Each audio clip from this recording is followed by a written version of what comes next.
Hello friends, this is Sonu. Welcome to Masti academy. I hope आप लोग स्वस्थ होंगे, मस्त होंगे, जबरदस्त होंगे।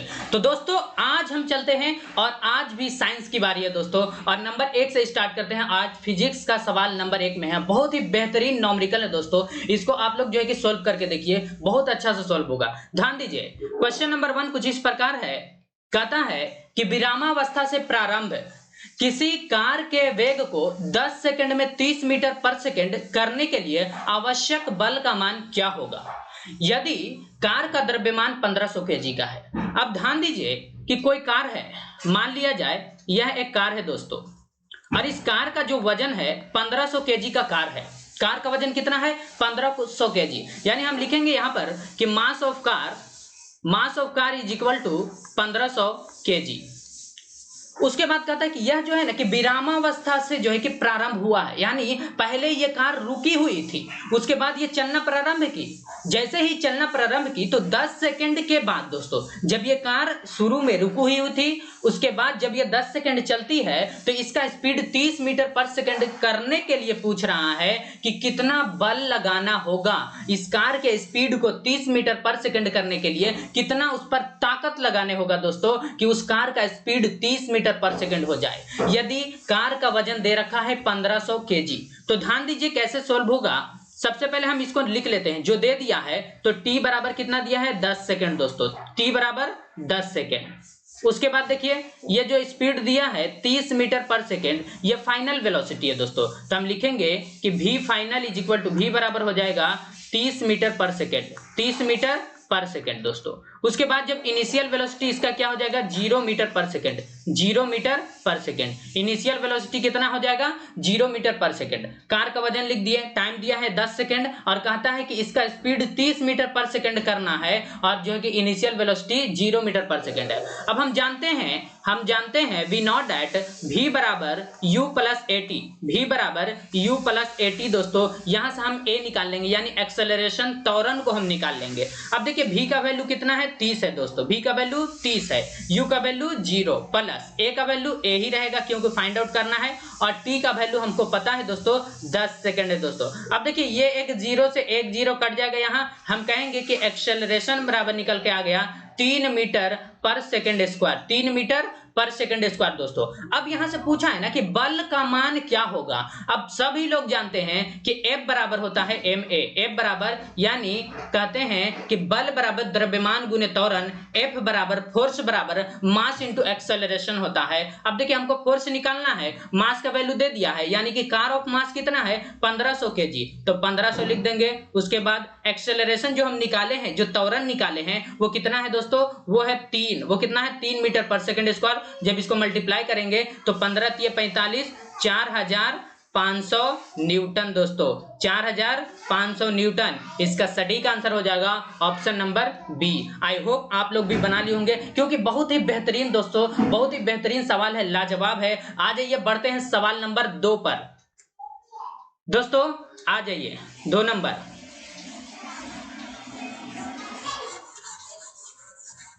ध्यान दीजिए 2 नंबर। आ जाइए। कहता है कि जल प्रदूषण का कारण है। 2 नंबर जो सवाल है दोस्तों, कहता है कि जल प्रदूषण का कारण है। अब जल प्रदूषण कैसे होता है इसको समझ लीजिए सबसे पहले कि जल प्रदूषण आखिर होगा कैसे। ध्यान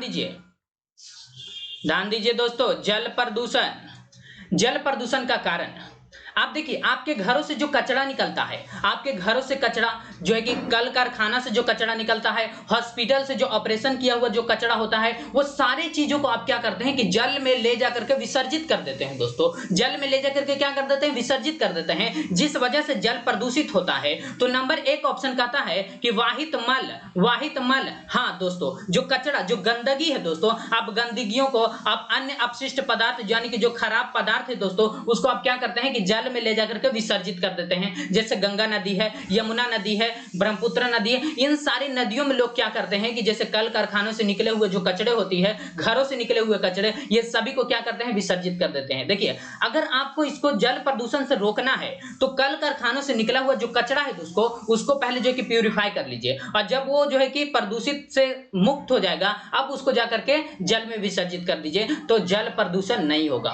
ऑप्शन नंबर बी कहता है औद्योगिक अपशिष्ट। हाँ दोस्तों, जो बड़े बड़े कल कारखाने होते हैं उससे जो कचरे निकलते हैं दोस्तों, उसको भी आप क्या कर देते हैं, जल में विसर्जित कर देते हैं, जिस वजह से जल प्रदूषण होता है। ऑप्शन नंबर 3 कहता है कृषि, यानी खेती से निकलने वाली जो अपशिष्ट पदार्थ होता है दोस्तों, उसको भी आप क्या करते हैं, जल में विसर्जित कर देते हैं। और ऑप्शन नंबर डी कहता है इनमें से सभी। तो दोस्तों आप बताइए इसका आंसर क्या होगा। हम तो बता दिए कि जल प्रदूषण का कारण क्या है दोस्तों, इसका सटीक आंसर होगा ऑप्शन नंबर डी, यानी जल प्रदूषण। आप जो कि कल कारखानों से निकले हुए अपशिष्ट पदार्थ, जो कि ये बड़े बड़े कंपनियां हैं उससे निकला हुआ अपशिष्ट पदार्थ, हॉस्पिटलाइज कंपनियां, हॉस्पिटल जो है उससे निकला हुआ जो है कि अपशिष्ट पदार्थ, इन सारी चीजों को आप जल में विसर्जित करते हैं, जिस वजह से जल प्रदूषण होता है।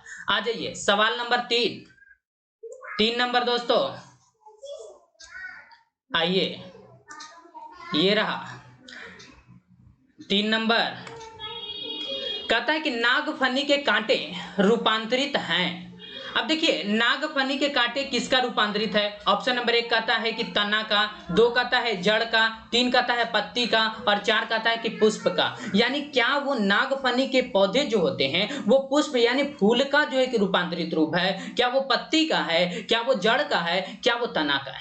तो ध्यान दीजिए दोस्तों, ये जो है नागफनी का पौधा, ये पत्ती के लिए, नागफनी का पौधा जो होता है वो नागफनी का पौधा, ये कांटे का जो रूपांतरित रूप होता है नागफनी का पौधा, ये पत्ती का रूप होता है दोस्तों। ये दिन के समय क्या करता है कि पत्ती को सिकोड़ लेता है और एक कांटा के समान हो जाता है, कांटे का रूप ले लेता है। और जब कांटे का रूप लेता है दोस्तों, तो इसके वजह से क्या होता है कि जो इस पर जो जल होता है दोस्तों, वो वेपर बन करके ऊपर नहीं उठता है। तो हम कहेंगे कि नागफनी को दोस्तों इसको कैक्टस भी कहा जाता है। क्या कहा जाता है, कैक्टस।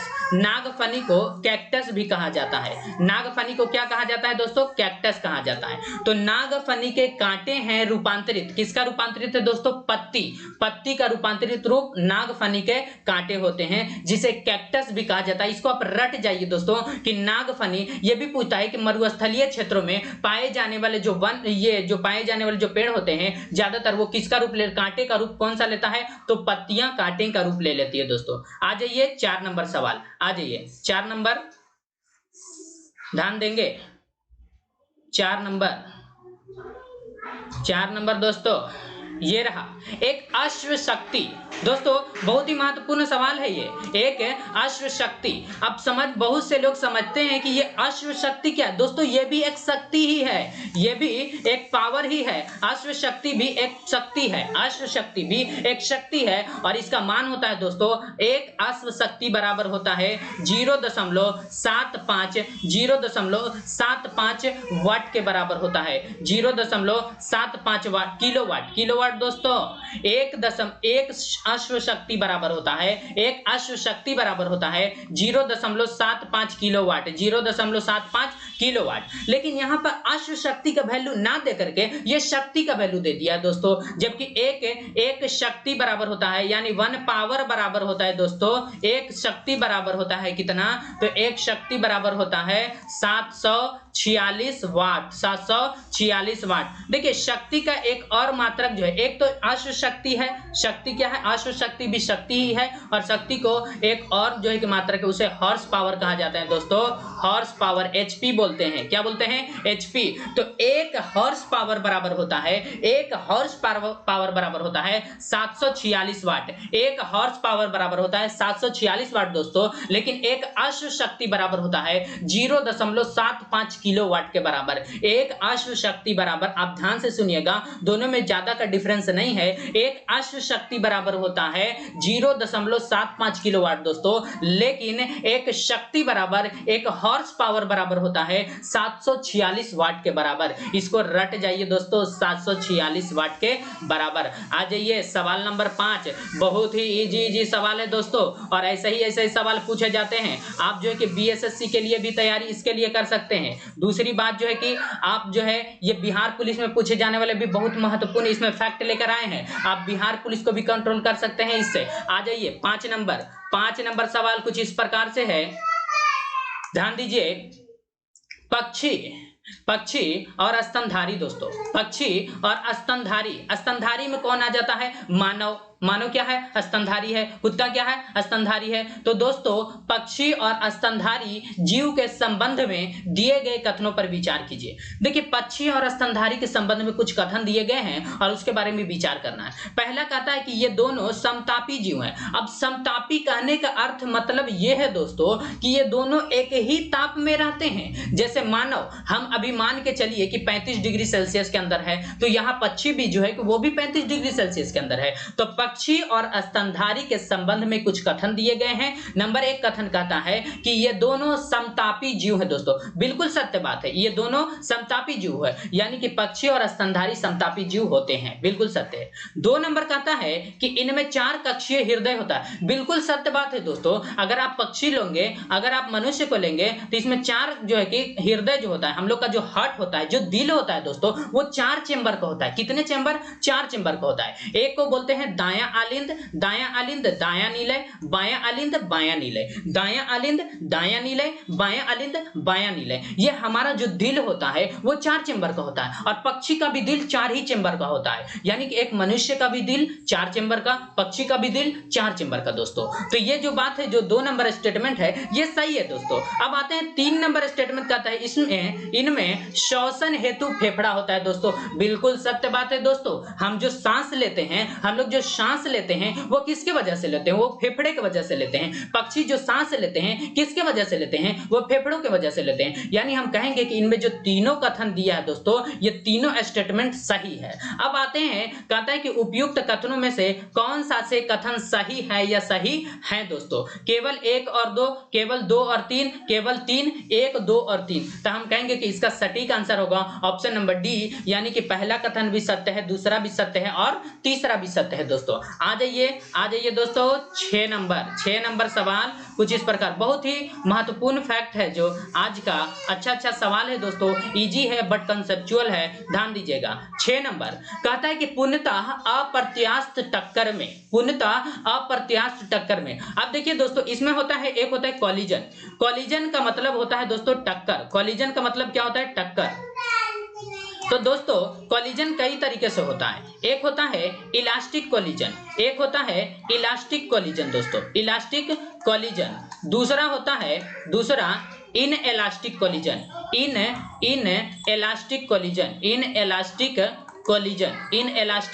कॉलिजन दोस्तों, ध्यान दीजिएगा। और तीसरा होता है परफेक्टली इनएलास्टिक कॉलिजन दोस्तों। तो एक आपने देखा इलास्टिक कॉलिजन, दूसरा इनएलास्टिक कॉलिजन, और तीसरा परफेक्टली इनएलास्टिक कॉलिजन। देखिए इलास्टिक कॉलिजन में इसमें होता है E बराबर 1 होता है दोस्तों। दूसरा है इनएलास्टिक कॉलिजन, इसमें जो होता है E का वैल्यू होता है ग्रेटर देन 1, और तीसरा है परफेक्टली इनएलास्टिक कॉलिजन, इसमें E का वैल्यू होता है लेस देन 1 होता है दोस्तों। लेकिन यहां पर पूछा है पूर्णतः दोस्तों, पूर्णतः अप्रत्याशित टक्कर में, इसको रट जाइए। E बराबर 0 होगा। तो पूर्णतः अप्रत्याशित टक्कर यानी perfectly inelastic collision E less than 1, inelastic collision जो है कि E ग्रेटर देन 1, और कॉलिजन जो है कि E इज इक्वल टू 1 दोस्तों। तो आई होप आप 6 नंबर समझ गए होंगे। आ जाइए 7 नंबर सवाल पर। 7 नंबर दोस्तों, आ जाइए।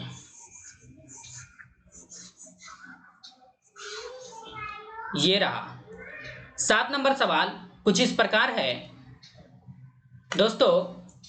वॉशिंग सोडा वॉशिंग सोडा, जिसको हिंदी में हम धोवन सोडा भी कहते हैं। और वॉश का मतलब क्या होता है? धोना, किसी चीज को धो दिए, वॉश कर रहे हैं। तो कहता है कि वॉशिंग सोडा दोस्तों, वॉशिंग सोडा किस प्रक्रिया से प्राप्त होता है? वॉशिंग सोडा जो कपड़ा धोने के लिए हम सोडा को इस्तेमाल करते हैं दोस्तों, वॉशिंग सोडा जिसको कपड़ा धोने के लिए, किसी भी चीज को, जैसे हम पक्का को धो रहे हैं तो उसमें इस्तेमाल किया जाता है। तो वॉशिंग सोडा का इस्तेमाल यानी धोवन सोडा का इस्तेमाल, इसको बनाते कैसे हैं दोस्तों? ऑप्शन नंबर 1 कहता है कि सोडियम बाइकार्बोनेट को गर्म कर करके। ऑप्शन नंबर 2 कहता है कि सोडियम बाइकार्बोनेट को एक खाद्य अम्ल के साथ मिला करके। और ऑप्शन नंबर 3 कहता है दोस्तों NaCl और कार्बन डाइऑक्साइड के बीच अभिक्रिया करा करके। ऑप्शन नंबर डी कहता है Na2CO3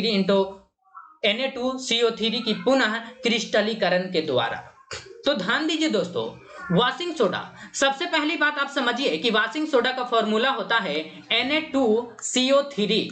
ये है दोस्तों वॉशिंग सोडा, Na2CO3, ये वॉशिंग सोडा का फॉर्मूला होता है। लेकिन पूछा है कि वॉशिंग सोडा को जो बनाया जाता है दोस्तों, वॉशिंग सोडा को किस प्रक्रिया से हम प्राप्त करते हैं? तो सोडियम बाइकार्बोनेट को NaHCO3 यानी सोडियम बाइकार्बोनेट को जब हम गर्म करते हैं दोस्तों, हीट करेंगे, तो हमें प्राप्त होता है Na2CO3 यानी धोवन सोडा हम इस्तेमाल करते हैं। डायरेक्ट समझिए, ज्यादा अभी रिएक्शन बताएंगे तो आप रिएक्शन में ही पगला जाएंगे कि ये क्या क्या रिएक्शन हो रहा है, उसको आप मत याद रखिए। डायरेक्ट आप याद रख लीजिए कि वॉशिंग सोडा को जो प्राप्त किया जाता है दोस्तों, सोडियम बाइकार्बोनेट को गर्म कर करके। वॉशिंग सोडा को प्राप्त किया जाता है सोडियम बाइकार्बोनेट को गर्म कर करके। 3 से 4 बार बोलिए, 1 से 2 बार लिख दीजिए, आपको याद हो जाएगा 100%। आ जाइए दोस्तों 8 नंबर दोस्तों, ध्यान दीजिए 8 नंबर। आइए, ये रहा, कहता है कि कार्बन नैनो ट्यूब्स। अब बात आता है दोस्तों कि कार्बन नैनो ट्यूब्स है क्या? कार्बन नैनो ट्यूब्स किसके द्वारा बनाई गई है? सबसे पहले, बनाने से पहले आप समझ लीजिए कि कार्बन नैनो ट्यूब्स है क्या। तो दोस्तों कार्बन नैनो ट्यूब्स जो होते हैं, ये कार्बन का एलोट्रोप्स है, कार्बन का एलोट्रोप्स है। जैसे जिस तरीके से आप जो है कि ये कोई भी धर्म पढ़ते हैं, जैसे हिस्ट्री में पढ़ेंगे विजयनगर के बारे में, तो विजयनगर का जो स्थापना किया था हरिहर एवं बुक्का ने किया था, हरिहर एवं बुक्का ने किया था। उसके पिता का नाम था संगम, और संगम के नाम पर ही उसने संगम वंश का स्थापना कर दिया था दोस्तों। तो ये जैसे पूछ रहा है कि कार्बन नैनो ट्यूब्स, ये कार्बन का एलोट्रोप्स है, यानी जो संगम था, संगम के पुत्र का नाम क्या था? हरिहर एवं बुक्का, तो वो उसका एलोट्रोप्स कहलाया। वो उसका क्या कहलाया? एलोट्रोप्स कहलाया। जैसे जिस चीज से हम प्राप्त करते हैं, जैसे आटा लेते हैं और आटा को हम पानी के साथ गूंद देते हैं, ये क्या बन जाता है दोस्तों? और उसके बाद ये इससे रोटी बन जाता है। क्या बनता है? रोटी। तो रोटी जो बना है दोस्तों, ये जो है कि आटा का एलोट्रोप्स है। रोटी जो बना वो आटा का एलोट्रोप्स है। उसी तरीके से कार्बन नैनो ट्यूब्स जो है दोस्तों, कार्बन नैनो ट्यूब्स, ये कार्बन का एलोट्रोप्स है, ये कार्बन का एलोट्रोप्स है, यानी हम कार्बन के एलोट्रोप्स को ही कार्बन नैनो ट्यूब्स कहेंगे। सिंपल भाषा में समझिए। आ जाइए, ऑप्शन नंबर 1 कहता है कि इसको बनाया था फूलर ने, 2 कहता है आइजीमा ने, 3 कहता है फैराडे ने, 4 कहता है रमन ने। तो आप फटाफट से बताइए कि कार्बन नैनो ट्यूब्स को जो है कि किसके द्वारा बनाया गया था? दोस्तों ये है आइजीमा के द्वारा, आइजीमा के द्वारा। तो कार्बन नैनो ट्यूब्स जो है दोस्तों, ये आइजीमा के द्वारा बनाया गया। कार्बन नैनो ट्यूब्स जो है ये आइजीमा के द्वारा बनाया गया। आई होप आप इसे समझ गए होंगे। बढ़ते हैं 9 नंबर सवाल की ओर। आ जाइए, देखिए दोस्तों इजी सवाल है बट कंसेप्चुअल है, बहुत ही महत्वपूर्ण फैक्ट है दोस्तों आज का। 9 नंबर कहता है एक समान वृत्तीय गति में, दोस्तों एक समान वृत्तीय गति में क्या होता है? चाल एवं वेग दोनों अचर होते हैं। चाल एवं वेग दोनों अचर होते हैं। दूसरा कहता है चाल एवं वेग दोनों चर होते हैं। तीसरा कहता है कि चाल चर और वेग अचर होते हैं। और चौथा कहता है कि चाल जो है कि अचर और वेग जो है कि चर होते हैं। अब इसको समझना है दोस्तों। इसको समझने से पहले आप सबसे पहले समझिए कि चर और अचर क्या है, तभी आप इस सवाल को बना पाएंगे दोस्तों। देखिए चर वो है जो दोस्तों, चर वो है जिसे बदला जा सकता है। चर बदलता है और अचर वो है जो कांस्टेंट रहता है, जो कांस्टेंट रहता है, नहीं बदलेगा दोस्तों। चर वो है जो बदल सकता है, अचर वो है जो बदल नहीं सकता है। सिंपल समझिए, चर का मतलब चरना, अचर का मतलब नहीं चरना दोस्तों। तो कहते हैं कि चाल एवं वेग दोनों अचर होते हैं, नहीं दोस्तों, गलत बात है। एक समान वृत्तीय गति में, एक समान वृत्तीय गति ले लीजिए, एक समान वृत्तीय गति में अब देखिए ये विरित है, इसमें जितना भी एक्सेलरेशन होगा सब सेंटर की ओर लगेगा, एक्सेलरेशन ड्यू टू सेंटर की ओर लगेगा दोस्तों। एक्सेलरेशन किधर लगेगा? सेंटर की ओर लगेगा। तो इस हम एक्सेलरेशन को, इस त्वरण को कहते हैं सेंट्रीपिटल एक्सेलरेशन, सेंट्रीपिटल एक्सेलरेशन। लेकिन दोस्तों इसमें जो वेग होगा, वेलोसिटी होगा, ये इस तरह से होगा, ये वेलोसिटी होगा दोस्तों, ये इसका क्या है? वेलोसिटी है। हर समय बदल रहा है कि नहीं दोस्तों? हर समय बदल रहा है। तो वेलोसिटी चेंजेज, यानी एक समान वृत्तीय गति में वेग तो परिवर्तन होगा, यानी वेग जब परिवर्तन होगा दोस्तों उसको हम चर कहेंगे, लेकिन एक्सेलरेशन परिवर्तन नहीं होगा दोस्तों, उसको हम अचर कहेंगे। आप ढूंढ लीजिए कि चाल एवं वेग दोनों चर होते हैं, गलत, अचर। दूसरा कहता है कि चाल एवं वेग दोनों चर होते हैं, दोनों गलत है। तीसरा कहता है कि चाल चर एवं वेग अचर होते हैं, चाल चर वेग अचर होते हैं, ये तो उल्टा ही बोल रहा है दोस्तों, ये भी गलत है। लेकिन डी नंबर कहता है कि चाल अचर होगा दोस्तों और वेग चर होगा, यानी चाल अचर होगा, वेग चर होगा दोस्तों। ऑप्शन नंबर डी इसका सटीक आंसर हो जाएगा। आ जाइए दोस्तों 10 नंबर। देखिए दोस्तों आप लोग जो है कि स्क्रीनशॉट लेते चलेंगे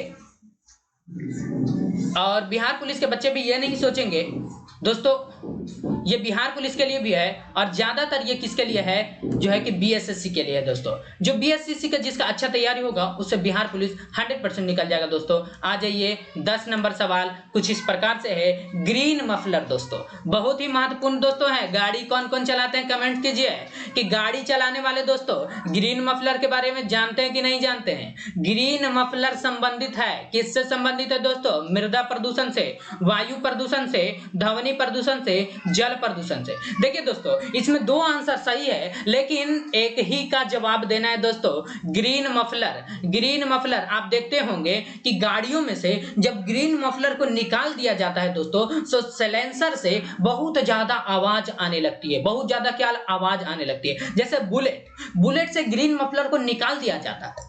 सीबी साइन देख लीजिए, होंडा का ले लीजिए गाड़ी, इसमें ग्रीन मफलर लगा होता है दोस्तों, जिस वजह से इसका आवाज बहुत कम होता है। तो यहां पूछा है ग्रीन मफलर, ये दोस्तों ये गाड़ियों में लगा होता है। किस में लगा होता है? गाड़ियों में लगा होता है ग्रीन मफलर दोस्तों। ये आवाज को कम करता है, आवाज को कम करेगा, ध्वनि प्रदूषण से, ध्वनि प्रदूषण से संबंधित है। तो पहला फैक्ट, अगर ये ध्वनि प्रदूषण रहेगा तो हम आंसर लगाएंगे ध्वनि प्रदूषण। ग्रीन मफलर जो है अगर ध्वनि प्रदूषण रहेगा आंसर लगाएंगे ध्वनि प्रदूषण, लेकिन अगर ऑप्शन में ध्वनि प्रदूषण ना हो दोस्तों तब हम लगाएंगे वायु प्रदूषण। तब हम क्या लगाएंगे? वायु प्रदूषण। लेकिन इसमें वायु प्रदूषण भी दिया है, ध्वनि प्रदूषण भी दिया है, इसलिए हम कहेंगे कि इसका सटीक आंसर है दोस्तों ध्वनि प्रदूषण। तो ग्रीन मफलर जो है ये गाड़ियों से संबंधित है दोस्तों। ग्रीन मफलर ये गाड़ियों से संबंधित है। ग्रीन मफलर किससे संबंधित है? गाड़ियों से संबंधित है। आ जाइए 10 नंबर सवाल पर। देखिए ग्रीन मफलर बहुत ही महत्वपूर्ण फैक्ट है दोस्तों। पूछा गया सवाल है कि ग्रीन मफलर का जो इस्तेमाल किया जाता है वो किसमें किया जाता है?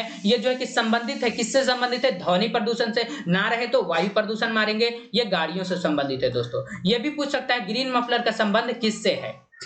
आ जाइए एक टेस्ला 11 नंबर, एक टेस्ला किसके बराबर है? अब आपको याद रखना है कि टेस्ला जो होता है दोस्तों, एक टेस्ला बराबर होता है एक वेबर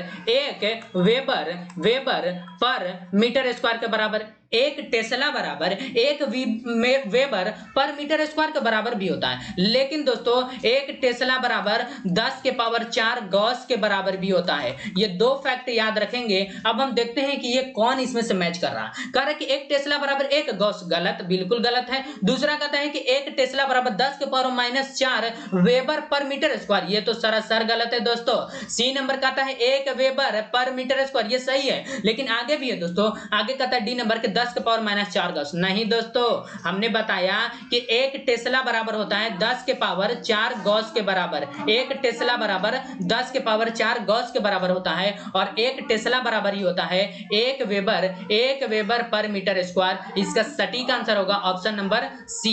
ऑप्शन नंबर सी होगा 1 टेस्ला बराबर 10 के पावर 4 गॉस के बराबर और 1 टेस्ला बराबर 1 weber per meter square. 1 weber per meter square. दोस्तों इसी तरीके से आप देखेंगे, स्क्रीनशॉट लेते चलिएगा, स्क्रीनशॉट लेंगे आपको बहुत ही बेहतरीन होगा दोस्तों। आप अच्छे से इसको सॉल्व कर लेंगे, नहीं समझ में आएगा आप फिर से इसको वापस देख सकते हैं दोस्तों। आ जाइए सवाल नंबर 12। सवाल नंबर 12 कुछ इस प्रकार से है, कहता है कि मानव जनित पर्यावरणीय प्रदूषण क्या कहलाते हैं। मानव के द्वारा जो पर्यावरण को प्रदूषित किया जाता है, मानव जनित पर्यावरणीय प्रदूषण क्या कहलाते हैं दोस्तों। मानव जो पर्यावरण को जो प्रदूषित करते हैं उसे क्या कहते हैं। एक कहता है कि परजैविक, दूसरा प्रतिजैविक, तीसरा ह्यूमेलिन और चौथा एंथ्रोपोजेनिक है। एंथ्रोपोजेनिक देखिए दोस्तों, आप बहुत जगह पे आप सर्च करेंगे ना, इसका आंसर आपको परजैविक मिलेगा। मानव जनित पर्यावरणीय प्रदूषण क्या कहलाते हैं, परजैविक मिलेगा दोस्तों, लेकिन इसका आंसर परजैविक नहीं दोस्तों,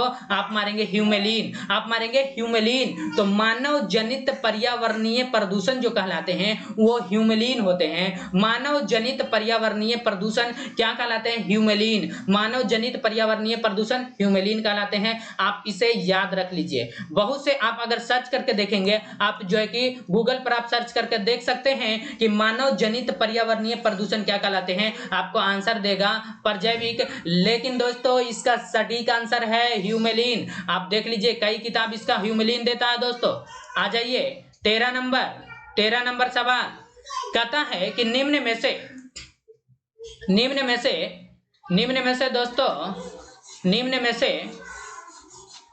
से किस प्रकार के प्रतिबिंब पर्दे पर प्राप्त किए जा सकते हैं। किस प्रकार के प्रतिबिंब पर्दे पर प्राप्त किए जा सकते हैं। अब दोस्तों कि पर्दा पर आपको प्राप्त करना है तो आप बताइए, किसी चीज को अगर पर्दा पर प्राप्त करेंगे, क्या जो सीधा होगा उसको सीधा भेजेंगे तो पर्दा पर प्राप्त होगा? नहीं दोस्तों, पर्दे पर प्राप्त करने के लिए उल्टा होना जरूरी है। अब देखिए कि उल्टा का क्या होता है, वास्तविक उल्टा होता है दोस्तों। जहां जहां वास्तविक होगा वो सटीक होगा। देखिए वास्तविक बड़ा, वास्तविक छोटा, आभासी बड़ा, आभासी छोटा, आभासी बड़ा, आभासी छोटा नहीं होगा, वास्तविक बड़ा, वास्तविक छोटा होगा दोस्तों। इसका कहेंगे कि 1 और 2 सही है, ऑप्शन नंबर बी। तो निम्न में से किस प्रकार के प्रतिबिंब को पर्दे पर प्राप्त किया जा सकता है, वो है वास्तविक और बड़ा, वास्तविक और छोटा। वास्तविक जो होता है वो उल्टा होता है, आभासी जो होता है वो सीधा होता है। अच्छा बताइए, किसी चीज को हम कल्पना कर रहे हैं दोस्तों, कल्पना कर रहे हैं, क्या हम उसको पर्दे पर प्राप्त कर सकते हैं? नहीं। जो रियलिटी है, जो वास्तविक में है, उसे हम पर्दे पर प्राप्त कर सकते हैं, और जिसके बारे में कल्पना कर रहे हैं हम उसे प्राप्त कर सकते हैं? नहीं कर सकते हैं दोस्तों।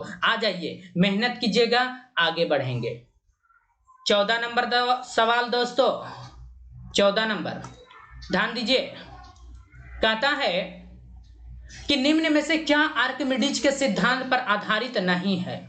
दोस्तों आर्किमिडीज के सिद्धांत, अब देखिए आर्किमिडीज का सिद्धांत जो लगता है दोस्तों जल पर, कि जल में जो पूर्णतः जो डूबा हुई वस्तु जो तैर रही है दोस्तों, उस पर जो ऊपर की ओर एक बल लगता है, उस बल को बोलते हैं उत्प्लावन बल। उत्प्लावन बल, तो आर्किमिडीज का सिद्धांत जो है दोस्तों, इसमें कौन सा बल लगता है? उत्प्लावन बल। दोस्तों उत्प्लावन बल याद रख लीजिए, कौन सा बल? उत्प्लावन बल। कहता है कि निम्न में से, जो नीचे दिया है आपको, जो नीचे फैक्ट दिया है, उसमें से आप बताइए कि कौन है जो आर्किमिडीज के सिद्धांत का पालन नहीं करता है दोस्तों। पहला कहता है हाइड्रोमीटर। दोस्तों हाइड्रोमीटर पालन करता है, पनडुब्बी करता है, लेक्टोमीटर करता है, ओडोमीटर दोस्तों ये ओडोमीटर नहीं करता है। कभी कभी ओडोमीटर ना दे करके आपको ऑप्शन में देगा हाइग्रोमीटर। हाइग्रोमीटर दोस्तों, तो आप दोनों याद रख लीजिए कि हाइग्रोमीटर और ओडोमीटर ये दोनों जो है दोस्तों, ये आर्किमिडीज के सिद्धांत का पालन नहीं करता है। आर्किमिडीज के सिद्धांत का पालन